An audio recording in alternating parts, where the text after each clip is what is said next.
Gostaria de recebê-los mais uma vez aqui na nossa série de estudos sobre o casamento cristão. E nesta lição de hoje, nós vamos considerar o tema Deus e a nudez. Deus e a nudez. E eu gostaria de direcionar a atenção de vocês, antes de tudo, para uma história um tanto estranha que nós encontramos no Antigo Testamento que diz respeito ao patriarca Noé. Todo mundo já ouviu falar de Noé. Noé e o dilúvio, Noé e a arca, 2 a 2 e tudo isso. Mas o que aconteceu com Noé após o dilúvio? O que aconteceu depois que as águas recuaram e que eles foram para a terra em segurança? Bem, nós lemos no 9º capítulo do livro de Gênesis essa história que é muito breve, mas eu acho estranha. Diz no versículo 20, sendo Noé lavrador, passou a plantar uma vinha. Bebendo do vinho, embriagou-se e se pôs nu dentro de sua tenda. Cã, pai de Canaã, vendo a nudez do pai, fê-lo saber fora a seus 2 irmãos. Então Sem e Jafé tomaram uma capa, puseram-na sobre os próprios ombros de ambos e, andando de costas, rostos desviados, cobriram a nudez do pai, sem que a vissem. So that they did not see their father's nakedness. Não é uma coisa estranha? Aqui está Noé. Ele começa a cultivar uma vinha e depois ele colhe as uvas e ele faz muito vinho e muitas bebidas. E ele entra na sua tenda e ele está bêbado e a sua embriaguez ele está rolando.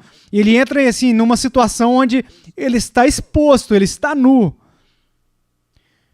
Então nós lemos como seu filho entra na tenda e diz, ele olhou para a nudez do seu pai. Observe que não diz que ele entrou e olhou para a embriaguez do pai. Então depois ele corre para fora e conta aos irmãos. Agora temos que reconstruir isso, mas obviamente ele se diverte em encontrar o seu pai nessa situação comprometedora e embaraçosa.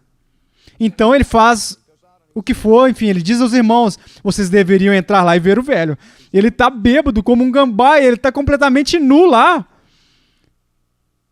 Bem, os outros 2 irmãos, em vez de explorar o seu pai, eles se protegem e assim entre si, colocando assim, ó, entre os ombros, e eles voltam para a tenda assim, ó, enquanto eles se moviam, eles colocaram a capa sobre o pai. Eles cobriram a nudez do pai deles. Agora, se você ler o que segue no texto, quando Noé envelhece e hora de ele passar pelo patriarcal, a bênção patriarcal, passar para os filhos, ele pronuncia sua bênção sobre Sem e Jafé.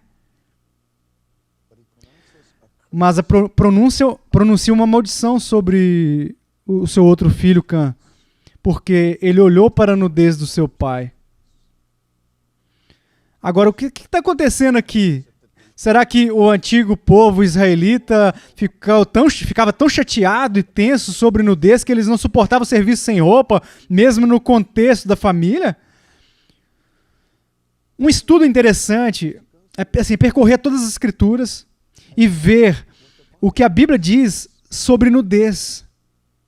Sobre a nudez. A gente vê, por exemplo, que na guerra, no Antigo Testamento, se você derrotasse seu inimigo na guerra e na batalha, enfim,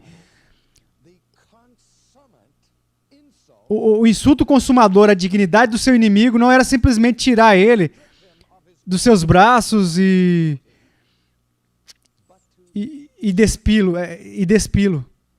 Era despilo e desfilar ele, desfilar o inimigo acorrentado e sem roupa. Esse era o maior insulto.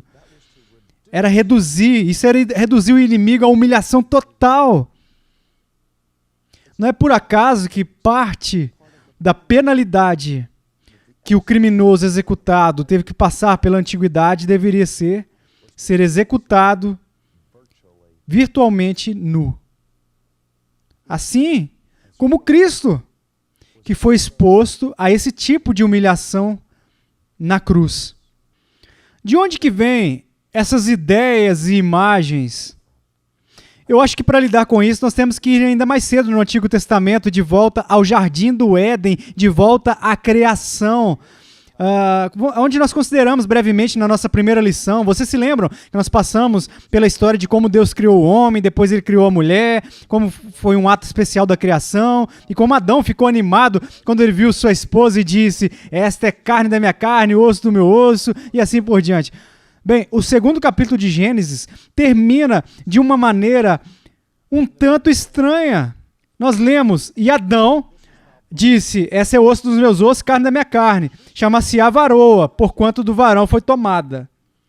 Por isso, deixa o homem pai e mãe, se une à sua mulher, tornando os dois uma só carne.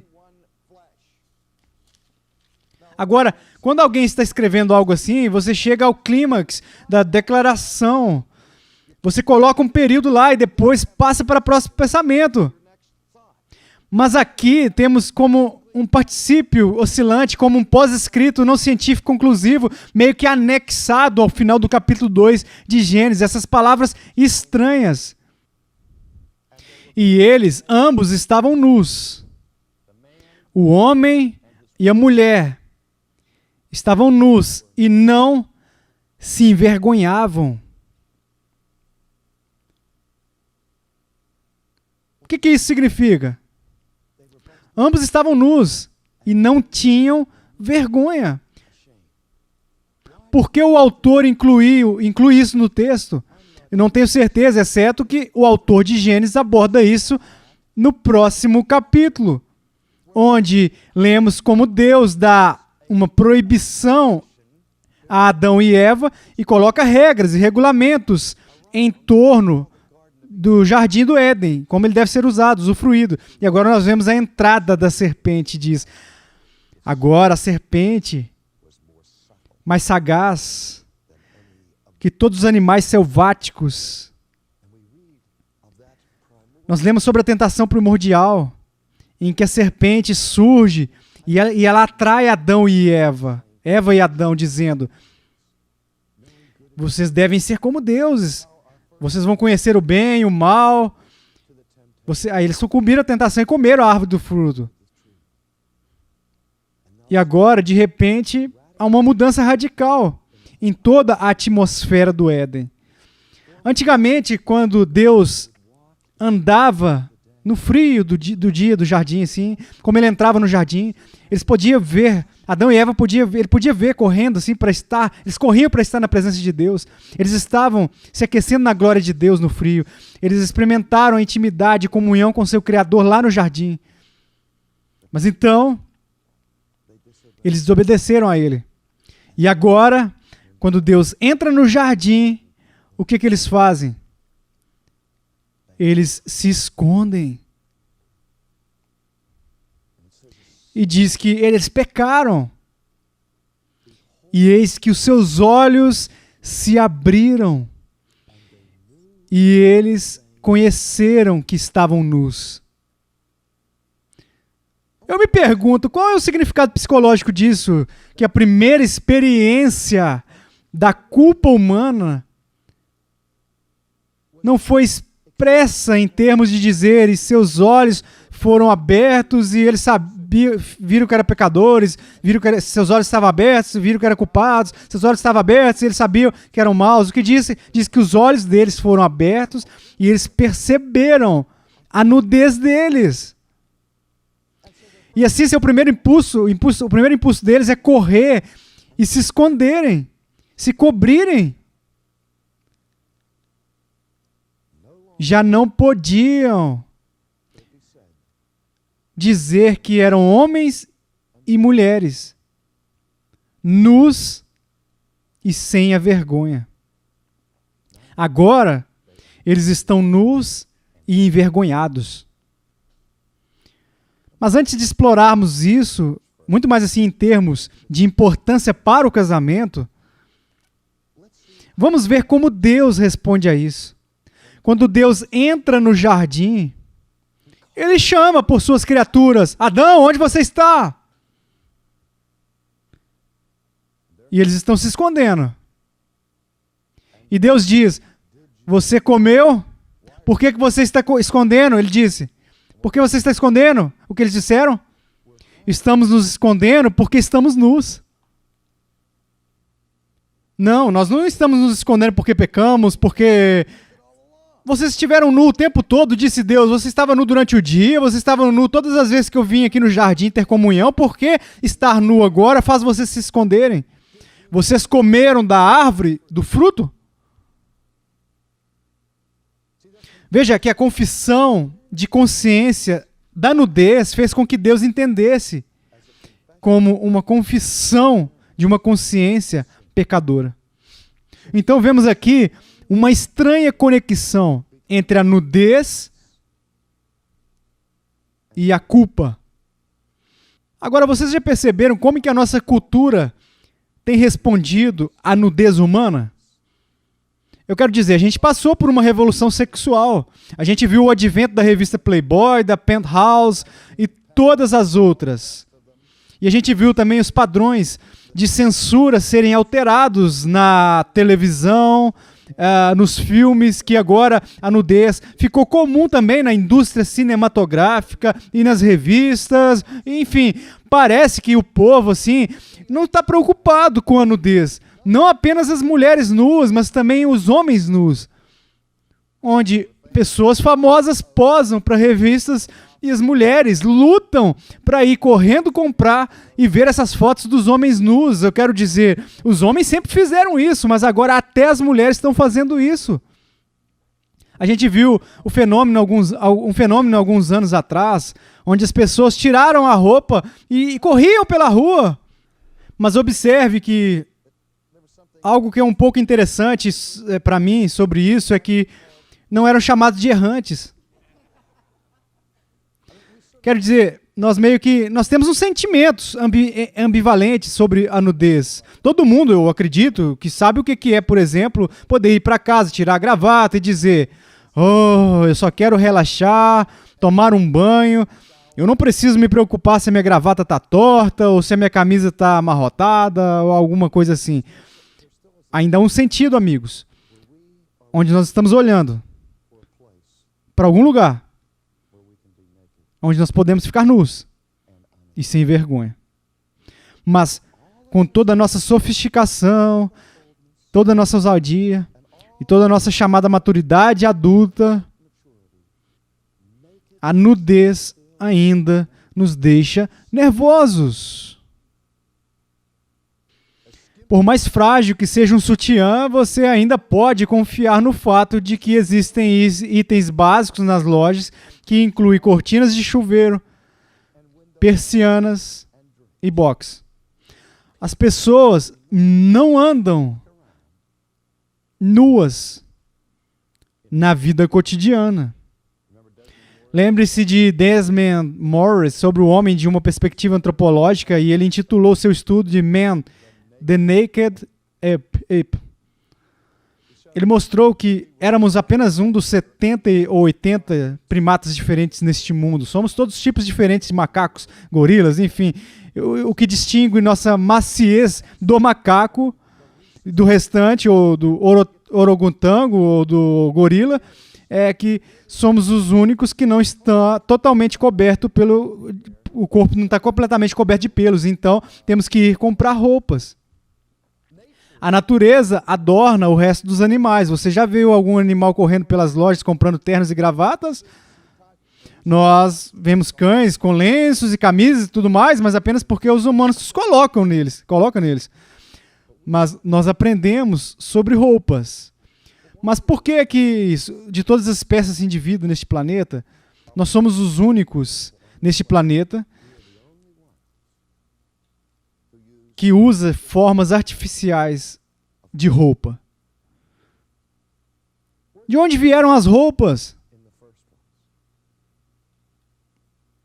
Eu estou impressionado com o fato de que quando Deus entrou naquele jardim e ele encontrou Adão e Eva se escondendo e eles estavam assustados, nervosos, envergonhados. O que vocês estão fazendo aí?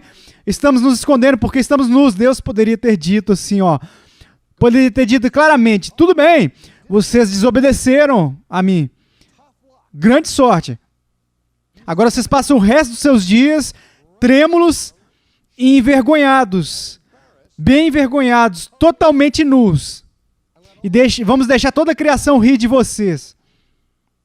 Mas mesmo quando Deus fala de julgamento por pecados, ele tempera esse julgamento com graça e misericórdia. E a coisa mais importante, o primeiro ato de redenção importante na história humana foi quando Deus fez roupas para cobrir as suas criaturas nuas. For his naked creatures. And God E Deus disse, aqui, e ele cobriu a nudez deles. Trace isso ao longo da história bíblica. Como o profeta Isaías, por exemplo, fala de nós em nossa condição humana pecaminosa, dizendo que a nossa justiça é como trapos de imundícia. Todo o conceito de expiação no Antigo Testamento e no Novo Testamento se concentra nesta ideia. Cobertura. Que Cristo é uma cobertura para os nossos pecados. Há um sentido em que os primeiros símbolos ou imagens da redenção final era aquele ato terno quando Deus desceu e vestiu seus filhos que estavam nus. Bem, o que nós podemos aprender com isso? Bem, acho que uma coisa que podemos aprender é que Deus permite a nós vestirmos roupas. Deus nos permite usar roupas. Nós, na nossa sociedade, ouvimos todos dizendo, você precisa estar aberto, se abrir, você precisa deixar tudo sair. Nós vamos para a terapia, sessão de terapia, discussões em grupos nas quais as pessoas são incentivadas a tirar a roupa, entre aspas, porque o psiquiatra entende o vínculo simbólico entre nudez física e nudez espiritual e emocional. E assim, a fim de nos encorajar a derrubar nossas barreiras para que possamos ser abertos e honestos, transparentes, eles nos incentivarão a tirar a roupa. E Deus diz, espera um minuto, você não precisa tirar a roupa. Eu não tenho que revelar o meu interior sendo para todo mundo que vem e quer ter um pedaço da minha mente ou da minha alma. Deus nos dá o direito à privacidade. Aprendemos há muito tempo que nós não podemos indiscriminadamente desencorajar a alma uns dos outros, porque todos aqui experimentaram esse problema na sua vida. Talvez quando você era um garotinho, uma garotinha, quando você fazia alguma coisa ruim, você estava envergonhado com isso e a culpa estava vestindo você, então você foi até seu melhor amigo e você disse, eu tenho que te dizer uma coisa, mas me prometa que você não vai contar. Então você diz ao seu amigo o que você fez. Então no dia seguinte, todo mundo na escola está sabendo. Hã? Tem isso? Existe alguém com quem isso nunca aconteceu aqui? Nós todos experimentamos isso já e, portanto, aprendemos, não é? A ter cuidado. Eu contei a alguém um segredo, eles pularam na minha alma. Então agora eu vou tomar cuidado da próxima vez. Eu vou me esconder. Eu vou ficar escondido. Eu não vou deixar todo mundo saber o que eu estou pensando. Eu não vou deixar todo mundo saber como eu estou me sentindo. Bem, nós nos tornamos mestres em nos esconder. E precisamos disso. Não precisamos nos expor a todos. Deus nos deu roupas. God gave us clothes. But in spite Mas apesar disso, ainda ansiamos pelo paraíso restaurado. Ainda ansiamos por algum lugar onde podemos, de novo, ficar nus e sem vergonha. E adivinhe, existem 2 lugares que Deus forneceu para nós, onde podemos estar nus sem sentir vergonha. O primeiro é na sua presença, na presença de Deus. Não há lugar neste planeta onde eu me sinto mais confortável do que na presença de Deus.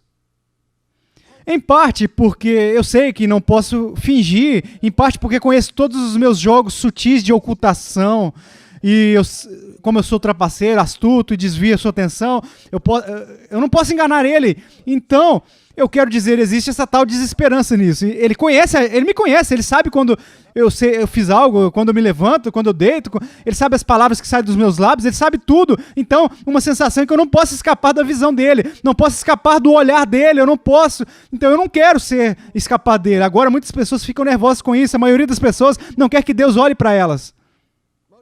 A maioria das pessoas quer que Deus as ignore. E essa é a tragédia do incrédulo. É que o incrédulo ele nunca experimentou o olhar benevolente de Deus, onde Deus olha para aquela pessoa e o vê em toda a sua pecaminosidade e diz: eu te amo. Quero dizer, é isso que o Evangelho tem a ver. É que Deus, que me conhece em toda a minha nudez, me ama. De que outra maneira Davi poderia dizer: procura-me, sonda-me, ó Deus, conheça-me, conheça os meus pensamentos, conheça o meu coração, conheça os caminhos perversos dentro de mim. Limpe-me, porque há algo em Deus que, quando nós chegamos perto dele, mesmo em nossa culpa, embora ele nos repreenda, e nos discipline, e nos corrija, e castigue, ele nunca nos humilha. Há uma ternura em seu julgamento ao buscar nos corrigir para que nós possamos estar à vontade na presença dele. Esse é um lugar. Esse é o lugar supremo. Mas o segundo lugar, humanamente falando, em que Deus providenciou que as pessoas ficassem nuas, sem vergonha, está no vínculo sagrado do casamento. Não há lugar neste mundo, entre as pessoas, onde eu estou mais confortável do que com a minha própria família. Quando eu estou com a minha família, eu relaxo. Eu não tenho que me representar. Eu não preciso atender às expectativas das pessoas. Eu posso relaxar e ser eu mesmo. Eu coloquei meus sapatos em cima da mesa, minha família me conhece, e como eu já disse 1 milhão de vezes, não há ser humano neste mundo inteiro que me conheça melhor do que a minha esposa. Nós estamos casados há 25 anos, já nos conhecíamos há 8 anos antes, crescemos juntos na mesma cidade, estávamos no jardim de infância praticamente juntos, não no jardim de infância, mas no segundo grau. Na verdade, nós nos conhecemos junto com o nosso professor na última noite, nosso professor da 3ª série, na noite anterior. Lá estava ele dizendo: vocês dois ainda estão por aí juntos? Sim. Então compartilhamos esse pano de fundo, amigos comuns e assim por diante. Nós nos conhecíamos. Ela sabe o que eu vou dizer antes de dizer, como vou responder antes de fazer. Mas ela não sabe tudo. Ela não pode entrar na minha mente como Deus pode. Ela só pode saber o que eu revelo a ela. O que eu estou disposto a expor de mim mesmo a ela. Mas aqui está a coisa. Mesmo dadas as barreiras que permanecem, ela me conhece melhor do que qualquer ser humano neste planeta me conhece. E adivinhe? Ela me ama. Você sabe o que isso significa para mim? Que a pessoa que me conhece melhor me ama. A pessoa que me viu nu, no corpo, na alma, ela me ama. É de admirar que Deus use a instituição humana do casamento como a imagem suprema de comunicar ao seu povo o relacionamento que ele deseja com eles, que Israel, no Antigo Testamento, é a noiva do Senhor. A igreja, no Novo Testamento, é a noiva de Cristo. Porque essa imagem do casamento é para demonstrar intimidade e uma dimensão profunda da comunhão, onde nós estamos confortáveis. É de se admirar, porque uma das experiências humanas mais emocionalmente devastadoras pelas quais uma pessoa pode passar é um divórcio.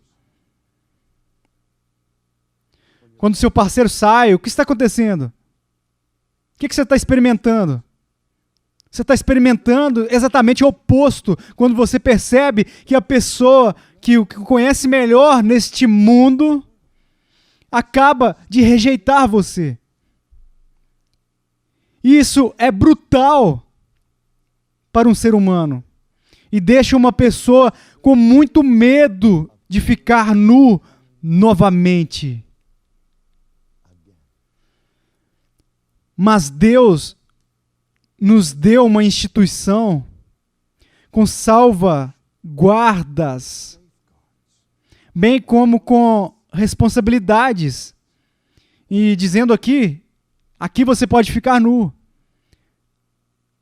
Você pode ficar nu no seu casamento? Você conhece o seu parceiro? Você se sente como se fosse conhecido? A pior reclamação que nós ouvimos o tempo todo é: a minha esposa não me entende. Quando isso acontece, há um colapso na intimidade.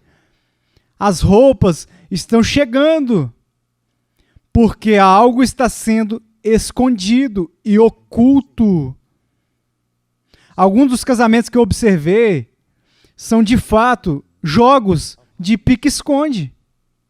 As pessoas estão tentando impedir que uma conheça a outra. E se quisermos ter a experiência de estarmos nus e sem vergonha, precisamos aprender a conhecer um ao outro.